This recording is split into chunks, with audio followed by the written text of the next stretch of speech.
कभी मोम बनकर पिघल गया, कभी गिरते गिरते संभल गया। वो बन के लम्हा गुर्ज का मेरे पास से यूं निकल गया।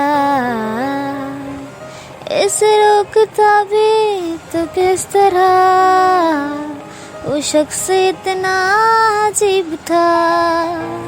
कभी तड़प उठा मेरी आह से, कभी इश्क से ना पिघल सका। सरेरा मिला वो अगर कभी, तो नजर चुरा के गुजर गया।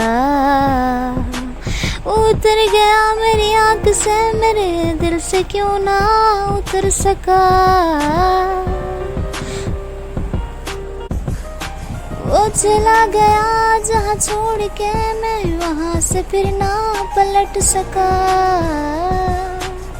वो संभल गया मगर आज तक मैं बिखर के भी ना सिमट सका।